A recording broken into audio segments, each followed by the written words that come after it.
Hello everyone. आज के episode में हम अच्छाई और बुराई की डिबेट पे बात करेंगे। हम रिलीजन के दो पहलुओं पे चर्चा करेंगे, पहला स्पिरिचुअल एंड दूसरा पॉलिटिकल। वीडियो के थर्ड पार्ट में हम ये देखेंगे कि कैसे रिलीजन एंड पॉलिटिकल आइडियोलॉजी दोनों ज़्यादातर मायनों में ऑलमोस्ट आइडेंटिकल होती है। तो स्टार्ट करते हैं।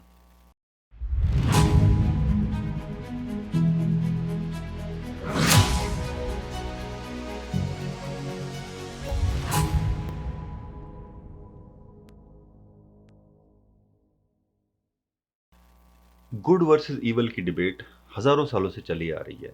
हर धर्म, जाति, युग, भाषा में ये डिबेट होती रही है, अभी भी हो रही है और आगे भी होती रहेगी।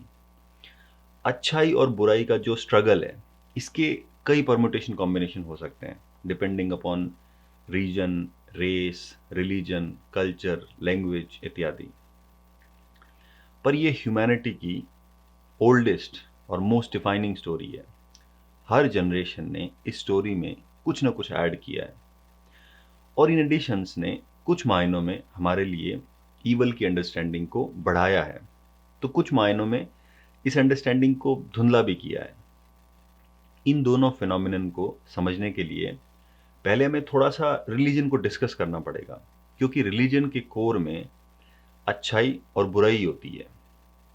रिलीजन के दो पहलू होते हैं and most of the time ये दोनों पहलू एक दूसरे में इनमैश्ड रहते हैं। इनमैश्ड मतलब उलझे हुए। इन दोनों को अलग करना ऑलमोस्ट इम्पॉसिबल हो जाता है। पहला पहलू है मोरल कोड ऑफ कंडक्ट या फिर human norms and values. Moral code of conduct का मतलब नैतिक आचार संहिता। जब चाइल्ड ग्रो करता है तो वो अपनी गलतियों से सीखता है। एक्चुअली गलतियों से नहीं सीखता है, गलतियों के परिणाम से सीखता है। अगर सोसाइटी या परिवार परिणाम ना लागू करें तो चाइल्ड ज़्यादा कुछ नहीं सीखता है। ये जो प्रोसेस है, गलती, परिणाम, इंट्रोस्पेक्शन, इससे चाइल्ड में धीरे धीरे कॉन्शियंस डेवलप होता है। और एक बात ध्यान रखना, हर किसी का कॉन्शियंस फुल्ली डेवलप नहीं होता है। हमारे पास कॉन्शियंस तब भी था जब लैंग्वेज डेवलप नहीं हुई थी। जैसे कि मैंने पास्ट एपिसोड्स में बताया कि इमोशंस भी कम्युनिकेशन का एक जरिया होते हैं और ये इमोशनल कम्युनिकेशन लैंग्वेज के कंपैरिजन में कहीं ज़्यादा पावरफुल होता है। ठीक चाइल्ड ग्रोइंग की तरह एज ए ट्राइब ह्यूमंस ने भी टाइम के साथ साथ कलेक्टिव कॉन्शियंस डेवलप किया होगा। मतलब ट्राइब का मोरल कोड ऑफ कंडक्ट क्या होना चाहिए, क्या सही है, क्या गलत है, कौन सा बिहेवियर एक्सेप्टेबल है, कौन सा नहीं है, कौन सा बिहेवियर पनिशेबल होना चाहिए, ये सब। रिलीजन की शुरुआत इसी ऑब्जेक्टिव से हुई होगी कि जिंदगी जीने का सबसे बेस्ट तरीका क्या होना चाहिए। अब यहाँ बेस्ट को डिफाइन करना पड़ेगा, वरना ये स्टेटमेंट कुछ वैसा हो जाएगा कि हमें अपने देश को ग्रेट बनाना है। बट ग्रेट को डिफाइन ही नहीं किया है। मतलब what do you mean by great? कुछ पर्टिकुलर एरियाज में मापदंड तय होने चाहिए ना, जिससे पता चले कि हम ग्रेट बनने की राह में कहाँ तक पहुँच गए हैं और कितने टाइम में हम ग्रेट बन जाएंगे। अब वापस आते हैं बेस्ट की डेफिनेशन पे। बेस्ट तरीका मतलब वो तरीका जिससे फैमिली में, सोसाइटी में कॉन्फ्लिक्ट कम से कम हो और इंडिविजुअल के दिमाग में भी कॉन्फ्लिक्ट मिनिमम हो। कॉन्फ्लिक्ट कैसा भी हो, वो सफरिंग जनरेट करता है। सफरिंग मेंटल हो सकती है या फिजिकल। सफरिंग मतलब पीड़ा। अब इतना तो कोई भी समझ सकता है कि अलग अलग ट्राइब्स के लिए बेस्ट की डेफिनेशन अलग अलग होगी। मतलब उनके लिए रिलीजन एंड कल्चर भी अलग अलग होंगे। रिलीजन का मेन ऑब्जेक्टिव यही था और आज भी यही है कि लोगों की सफरिंग को कम कैसे किया जाए। अच्छा, हम लोग सफ़र क्यों करते हैं? क्योंकि या तो हमें फ्यूचर की चिंता सताती है या पुरानी घटनाएं दिमाग में आ आके नेगेटिव इमोशंस जनरेट करती रहती है, या लोग रिलेशनशिप में दुखी रहते हैं क्योंकि एक्सपेक्टेशन पूरी नहीं हो रही है। इसलिए जो इसलिए जो समझदार या वाइज लोग थे, जैसे ऋषि मुनि, पोएट, राइटर्स, लीडर्स इत्यादि, इन्होंने लोगों को मोरल स्टोरीज के माध्यम से ये समझाया कि जिंदगी जीने का क्या तरीका होना चाहिए। वही स्टोरीज लोगों ने अपने बच्चों को सुनाई और धीरे धीरे इसने रिलीजन का रूप ले लिया। इस प्रोसेस में आप ऑब्जर्व करोगे कि इंडिविजुअल कॉन्शियंस कलेक्टिव कॉन्शियंस को इन्फ्लुएंस करता है। कलेक्टिव कॉन्शियंस मतलब जो पूरे समाज का, और फिर कलेक्टिव कॉन्शियंस नेक्स्ट जनरेशन के इंडिविजुअल कॉन्शियंस को इन्फ्लुएंस करता है। एक बात और, इस पूरे प्रोसेस में दो चीजें और ऐड करी गई ताकि ज्यादा से ज्यादा लोग इस मोरल कोड ऑफ कंडक्ट को फॉलो करें। पहला ये कि ये moral code of conduct God ने या सुपरनैचुरल पावर ने बनाया है ताकि हर कोई सवाल जवाब ना करे। दूसरा ये कि इस मोरल कोड ऑफ कंडक्ट को हमेशा फॉलो करना है, सबके लिए मैंडेटरी है, मतलब चॉइस नहीं है कि कुछ लोग फॉलो कर रहे हैं कुछ नहीं कर रहे हैं, या आधे टाइम फॉलो कर रहे हैं आधे टाइम नहीं कर रहे हैं। और जो इस मोरल कोड ऑफ कंडक्ट को फॉलो नहीं करेगा उसको भगवान इस जन्म में या आफ्टर लाइफ में पनिशमेंट देंगे। ध्यान रहे, कलेक्टिव कॉन्शियंस या मोरल कोड ऑफ कंडक्ट भी इवॉल्व होता रहता है, मतलब इसमें भी चेंजेस किए गए हैं और आगे भी किए जाते रहेंगे। पर इन दोनों रूल्स का भाव ये था कि हर कोई एरा गेरा अपनी टांग ना अड़ाए, चुपचाप फॉलो करें। नहीं तो जितने लोग फॉलो करने वाले हैं उतने ही समझाने वाले चाहिए। अब आते हैं दूसरे पहलू पे। यहां राजा लोग एंट्री मारते हैं। इनका आर्ग्यूमेंट था कि ये मोरल कोड ऑफ कंडक्ट लोग अपने आप तो फॉलो करेंगे नहीं, इसको फॉलो करवाना पड़ेगा, और जो फॉलो नहीं करेगा उसको पनिशमेंट मिलनी चाहिए। पर ये सब एग्जीक्यूट करने के लिए एक सुपर ह्यूमन ऑर्डर बनाना पड़ेगा। यही रिलीजन का दूसरा पहलू है, to create a super human order. Religion का ये चेहरा मेनली रूलर्स ने यूज किया है और आज भी कर रहे हैं। आज इसका यूज थोड़ा सोफिस्टिकेटेड हो गया है। इस पॉइंट को सिंपल रखने के लिए हम राजा के रूल पे ही बात करेंगे। डेमोक्रेसी में इसको एक्सप्लेन करना काफी कॉम्प्लिकेटेड हो जाएगा। किंग या राजा कौन होता है? मतलब किसी के सर पे राजा थोड़ी लिखा होता है, ना ही किसी के पास दिव्य शक्तियां होती है। फिर बाकी लोग राजा के रूल को क्यों स्वीकार करें? यहां रोल आता है बिलीफ सिस्टम का। मतलब अगर बाकी सबको लगता है कि ये राजा है तो मुझे भी कोई प्रॉब्लम नहीं है, जैसे राजा का बेटा राजा होगा, कोई दिक्कत नहीं है। पर मान लो राजा के नीचे काम करने वाले सेनापति या मंत्री ने खुद को राजा डिक्लेयर कर दिया, विरोध कर दिया, फिर जनता या सेना किस पे बिलीव करे और किसका साथ दे? और अगर ये काम मंत्री या सेनापति कर सकता है तो कोई भी कर सकता है। इसका मतलब राजा का एस्टैब्लिश किया हुआ ऑर्डर बहुत फ्रेजाइल होता है, बोले तो कभी भी कोलैप्स कर सकता है। और जितना बड़ा किंगडम होगा राजा का ऑर्डर उतना ही फ्रेजाइल होगा। एक बात को आप समझो कि ह्यूमन ऑर्डर हमेशा इमेजिन्ड होता है, चाहे वो डेमोक्रेसी हो या किंगडम। जब तक सब लोग इस ऑर्डर में बिलीव करते हैं तब तक ये चलता है। अगर सब लोग बिलीव करना छोड़ दें तो ये ऑर्डर कोलैप्स कर जाएगा। अगर आधे लोग इस ऑर्डर में बिलीव करें और आधे लोग दूसरे ऑर्डर में बिलीव करें, तब या तो युद्ध होता है या रिवॉल्यूशन। अब आप सोच रहे होंगे कि इसका रिलीजन से क्या लेना देना? रिलीजन किंगडम्स को स्टेबिलिटी प्रदान करता है। पूछो कैसे? देखो, राजा एक सुपर ह्यूमन ऑर्डर डिफाइन करता है। चूंकि राजा ने ऑर्डर डिफाइन करने में इतनी मेहनत करी है तो इस ऑर्डर के टॉप पे तो वही रहेगा ना। पर इस ऑर्डर को लोग क्यों माने? यहां आता है रिलीजन या गॉड का रोल। राजा क्लेम करता है कि मेरे को देवी देवता ने अपना रिप्रेजेंटेटिव बना के अर्थ पे भेजा है, उनका moral code of conduct enforce करने के लिए, और मैं ये जिम्मेदारी एकदम निस्वार्थ भाव से निभाऊंगा। और इस स्टोरी को लेजिटिमाइज करता है सबसे फेमस मंदिर का प्रीस्ट या पुजारी, ताकि लोग इस ऑर्डर को माने। अगर लोग इस ऑर्डर को मानेंगे तो स्टेबिलिटी रहेगी, कॉन्फ्लिक्ट कम होंगे और प्रोस्पेरिटी आएगी। मोरल कोड ऑफ कंडक्ट की तरह यहां भी राजा अपने सुपर ह्यूमन ऑर्डर को एनफोर्स करने के लिए दो पॉइंट पर जोर देता है। पहला, कोई इस ऑर्डर को क्वेश्चन नहीं कर सकता क्योंकि ये मैंने नहीं बनाया है, ये तो भगवान ने बनाया है। और ये ऑर्डर सबको हमेशा मानना पड़ेगा। ये दोनों एग्जैक्टली सिमिलर है पहले वाले की तरह। ये दोनों पॉइंट तो पब्लिक डोमेन में होते हैं। इनके अलावा राजा फियर का भी यूज करता है अपना रूल मेंटेन रखने के लिए।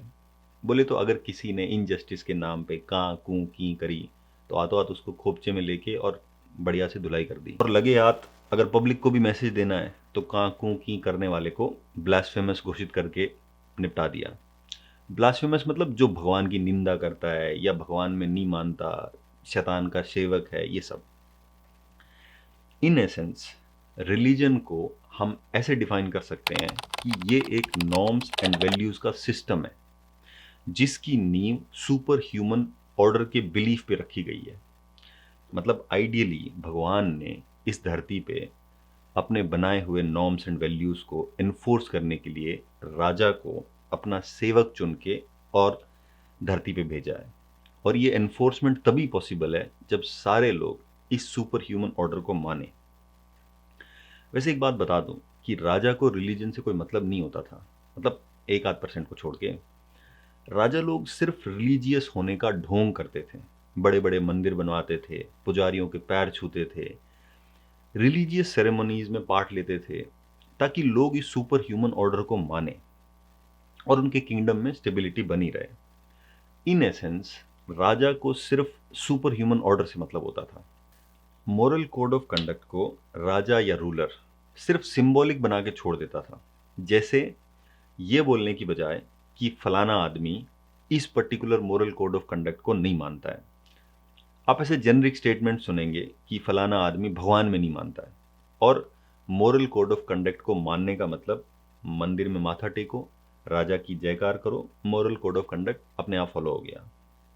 कहने का मतलब रिलीजन का पहला part moral code of conduct अच्छाई या गुड की कैटेगरी में आता है। दूसरा पार्ट सुपर ह्यूमन ऑर्डर को आप बैड या बुरा मान सकते हो अगर राजा जस्ट नहीं है, चरित्रहीन है, अय्याश है, लोगों की सेवा से उसको कोई मतलब नहीं है, जो कि ज़्यादातर केसेस में होता था। अब हम आते हैं रिलीजन के अगली पार्ट पे। ज़्यादातर राजाओं को मोरल कोड ऑफ कंडक्ट या रिलीजन का बहुत सुपरफिशियल नॉलेज होता था।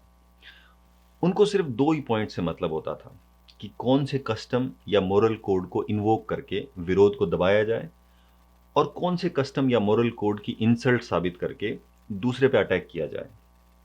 इस बात से ज़्यादा फर्क नहीं पड़ता था कि विरोध जायज है या दूसरे पे अटैक ना जायज है, एज लॉन्ग एज ये दोनों काम रिलीजन को प्रोटेक्ट करने या रिलीजन को एनफोर्स करने की आड़ में किए जाते हैं, जनता इसका सपोर्ट ही करती है।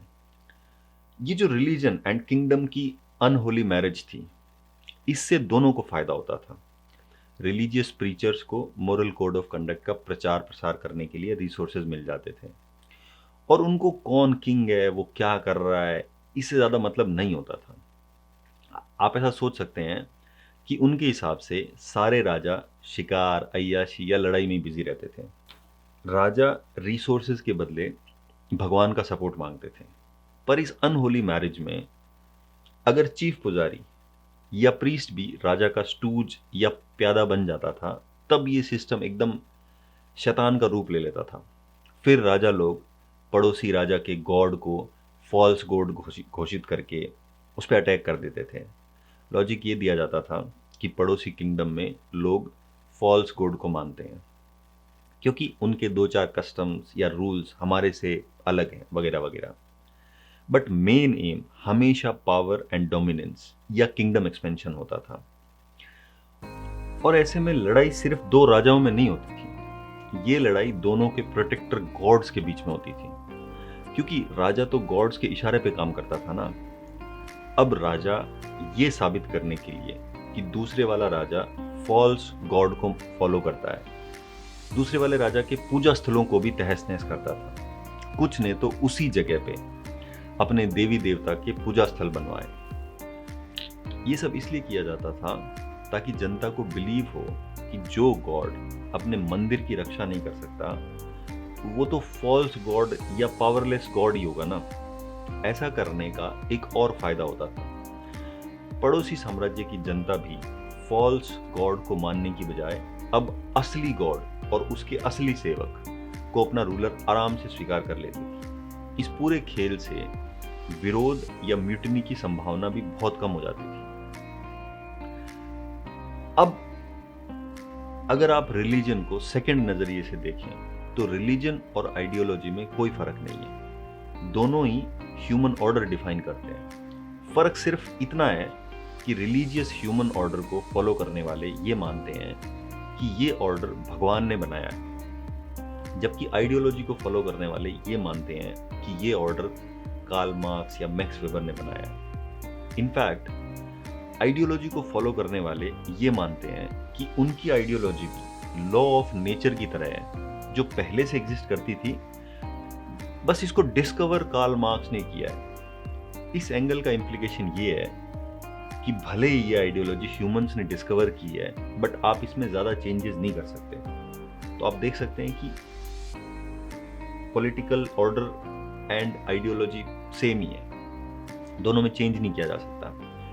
इनफैक्ट इस एंगल के हिसाब से Buddhism is much closer to an ideology than to a religion. Gautam Siddhartha ने कभी नहीं बोला कि वो भगवान है, ना ही उनके फॉलोवर्स ये मानते हैं। सिद्धार्था ने ये बोला था कि मैं जाग गया हूं या मुझे आत्मज्ञान हो गया है और मैं अब आपको ये जीने का तरीका बता रहा हूं। सिद्धार्था के हिसाब से जो भी जाग जाएगा वो बुद्धा कहलाएगा। बुद्धा एक पाली लैंग्वेज का वर्ड है जिसका मतलब होता है अवेकन्ड वन, मतलब जो जाग गया है। In fact most of the monotheist religion का फर्स्ट प्रिंसिपल होता है कि God exist and what does he want from me, जबकि बुद्धिज्म का फर्स्ट प्रिंसिपल होता है suffering exist and how do I escape it. अब हम आते हैं नेक्स्ट पॉइंट पे, राइट विंग एंड किंगडम।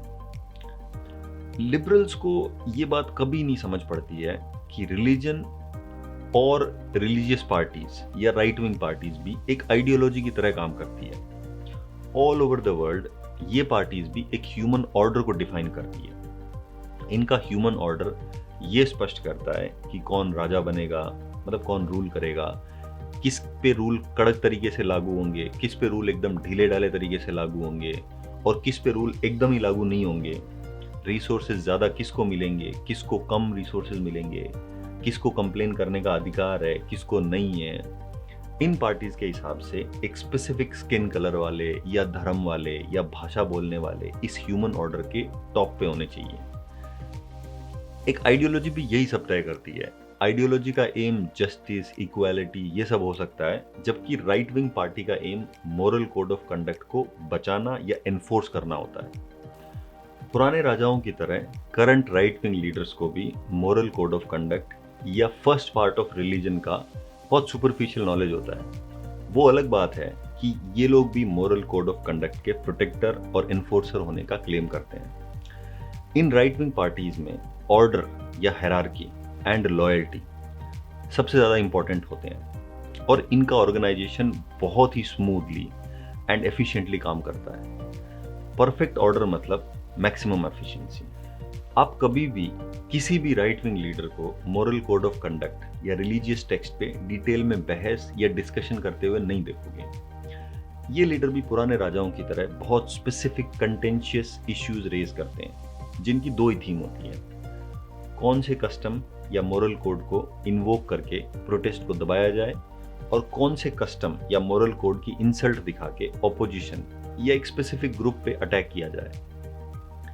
इस बात से कोई मतलब नहीं होता है कि प्रोटेस्ट जायज है या ऑपोजिशन पे अटैक नाजायज है। राजाओं के केस में किंगडम एक्सपेंशन अल्टीमेट गोल होता था, पॉलिटिक्स के केस में अल्टीमेट गोल वोट्स होता है। अगले एपिसोड में हम इस टॉपिक पे बात करेंगे कि गुड वर्सेस इवल की डिबेट सही में कैसे प्ले आउट करती है, मतलब रिलीजन के फर्स्ट पहलू के हिसाब से what is good and what is evil, या जो रिलीजियस टेक्स्ट में स्कॉलर्स या सेजेस ने लिखा। अगर आपको ये एपिसोड पसंद आया है तो प्लीज सब्सक्राइब करें और इस वीडियो को ज़्यादा से ज़्यादा लोगों को फॉरवर्ड करें